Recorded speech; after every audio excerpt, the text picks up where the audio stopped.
Hello and welcome back to Rev Endurance Sports and another bike profile. I'd like to do a mic check as well. Mic check, so you folks out there can tell me if the volume's any better. Okay, so what we have here is a Specialized S-Works SL4 SRAM red, 10-speed mechanical with HED RC5 wheels. Now, the headline here is that this is a very light group set, the SRAM Red 10-speed mechanical. We've also got an SL4 frame set prior to disc brakes, so a really light, complete bike here. And then, of course, we have some aero wheels with the RC5s. So let's cover the let's talk about why the bike came in.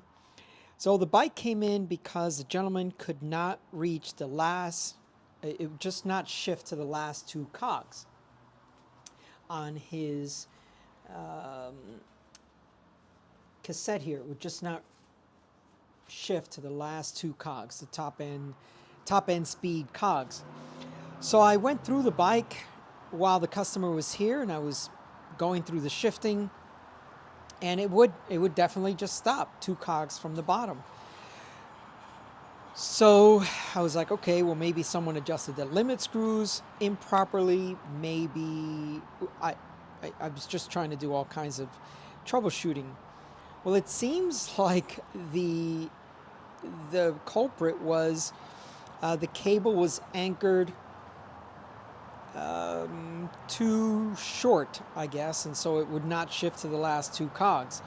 Because once I released the cable from the anchor, which, right here, once I released it from the anchor, then the chain, just as I pedaled, the rear derailleur will just relax, and and the chain just went to the last two cogs. So then I tried to anchor the cable again once I knew that the chain was all the way on the last cog, the 11-tooth cog, and the cable was too short. So we replaced the rear derailleur cable. His chain was getting really, really close to being worn, the 0.75. So we said, okay, let's just change it. And so that's basically why the bike came in. He could not get his last two cogs. And we discovered that the chain needed the chain needed to be replaced, and we might as well do the cable. Now, he's had this bike, he's not the original owner, but he's had this bike for a while. And also, if someone out there knows the time frame of the Specialized SL4, if you could give me the dates down below. The other headline is these wheels. These are called RC5. Now, they're not in production any longer. They were made pretty much for a bike shop called My Bike Shop, so MBS. And they were they were a pain in my side, or thorn in my side, because they used to discount stuff, and it was very hard for me to do price matching and stuff. So basically, these wheels were sort of made for them. And so if you're not aware of the lineup, there is an RC4, RC6, and then a RC9. So 4 is 46 millimeters, the 6 is 60 millimeters, and the 9, I don't know, 90. It's a really deep section wheel, which you would use for time trialing and triathlons. Well, they are now out of business. So, and the RC also stands for the fact that it has a textured brake track, which is a really, really nice braking addition, so that someone has really good braking power while riding rim brake, which of course has really good braking power to begin with. But now you enhance it, and it is better than carbon rim brake wheels. Some other things here, he does not He wants to wrap his own bar tape, so we will leave that unwrapped. And he's adopted the turned-in brake levers. That's not a thing for me. I don't do that. I don't know. It just doesn't feel natural. Plus, I just don't want to be, doing something like that. It's funny, when I put the bike up on the rack, I went to straighten out the shifter, and then I realized, oh no, wait, he's got both shifters that way, so he must want that way.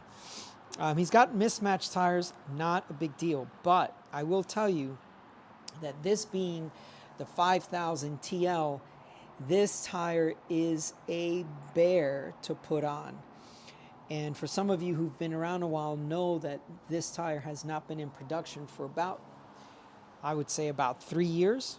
In fact, that's the last time this customer came by to see me, was November of 2022.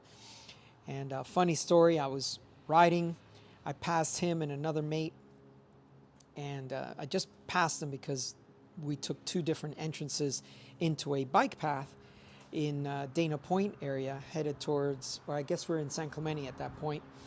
And then he comes up next to me and says, "Hey, are you George Vargas?" And I'm like, "Yeah." And I didn't recognize him at first. Mustache, helmet, sunglasses.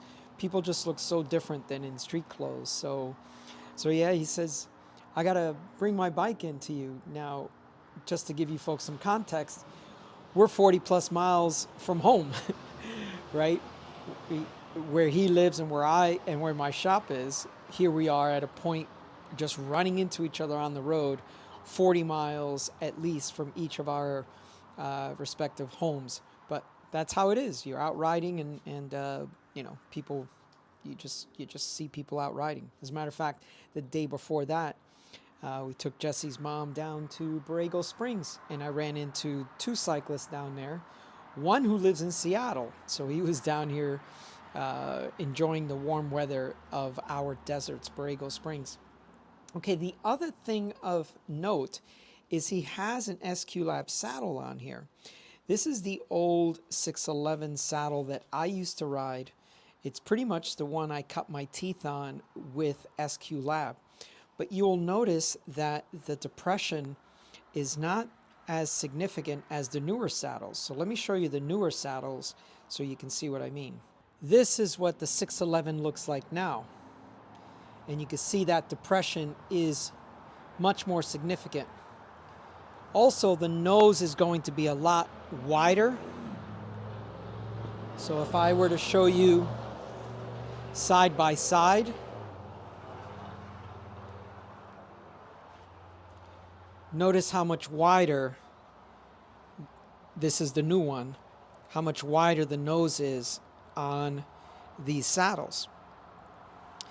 Also, so now you can see the difference between the 2 saddles,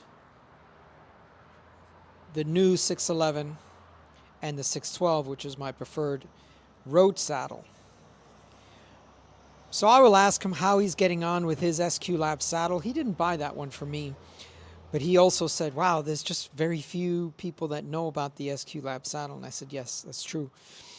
So I'll ask him if he thinks he needs a little bit more of a depression on his saddle, and then the new 611 might actually fit the bill a lot better for him. A couple of more points of interest.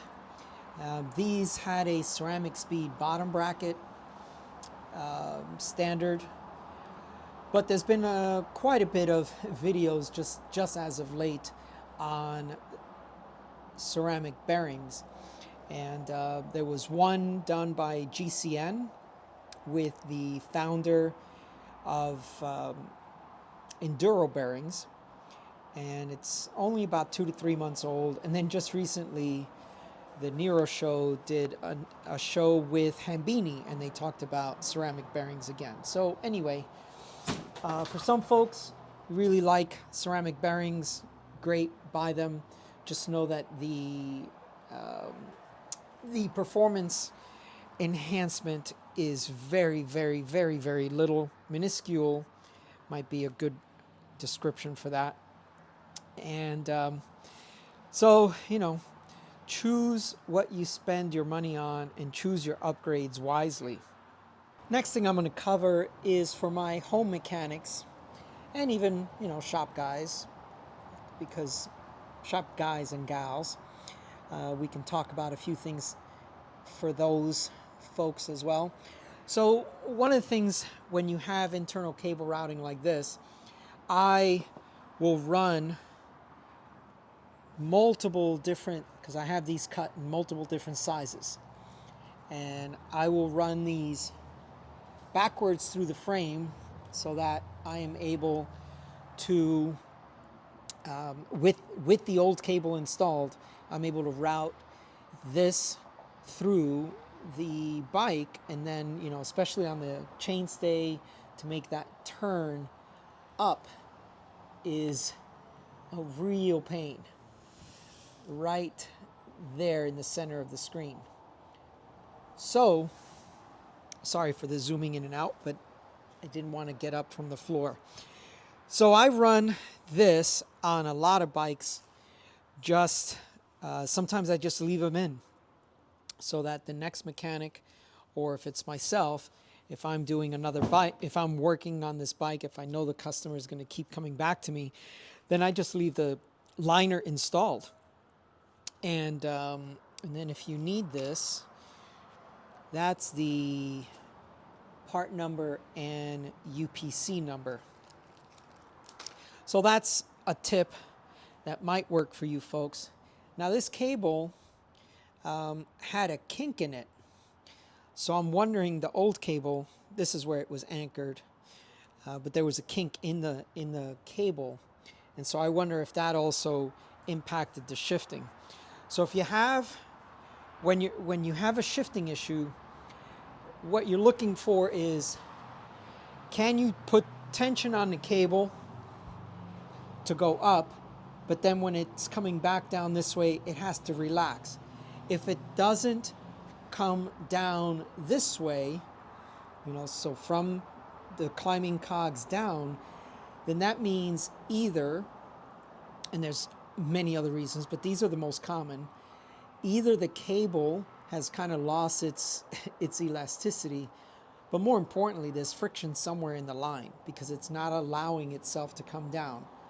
And then the most common, of course, is someone has too much on the barrel, too much tension on the barrel adjuster, so it wants to come down, but there's just too much tension on the cable on the barrel adjuster. And if you're running a mechanical drivetrain, just a quick tip, again, another pro tip, if the chain is not going, let's say, up on the cassette, and you want the chain to go that way, your thumb is your guide. So whichever way you turn the barrel adjuster so that your thumb is going in that direction, chain's going that way. If you want your chain to come down this way, your thumb is your guide. You just start turning it this way so that you can get the cable to drop down, okay? So that's another quick pro tip. Anyway, I'd like to hear from you folks out there that run the SRAM group set. The biggest issue I had many years ago was just the way the front derailleurs used to shift. But believe it or not, this front derailleur shifts amazing. And I was shocked, and I even told the customer, wow, this is one of the best front derailleur setups ever that I've seen with SRAM 10-speed. In fact, we used to change these front derailleurs to force so that we could get rid of the titanium cage and we could go with a steel cage on the force lineup. So if I've got some mechanics out there who remember that, please make a comment down below. And then the last thing before we go, one of the things I love about working on a Specialized bike is that their bottom bracket guide is a split guide.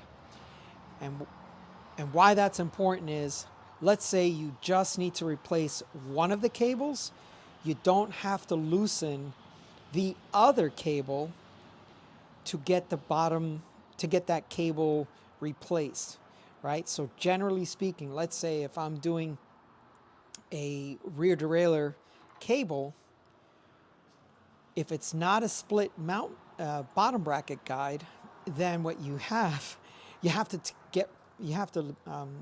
take the front derailleur cable, make it completely loose, move your bottom bracket guide, get your cable through or do whatever you need to do, and then put it all back together. So for one cable, you're having to adjust both derailleurs.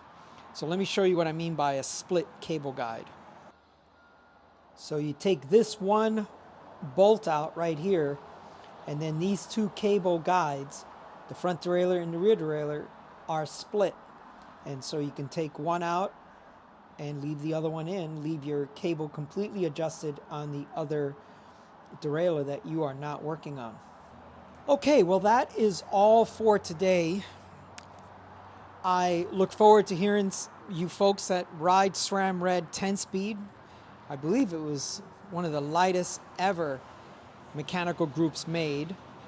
The SL4, great bike of the time, and you know, just a lightweight package, even though it's got these deep section wheels on it.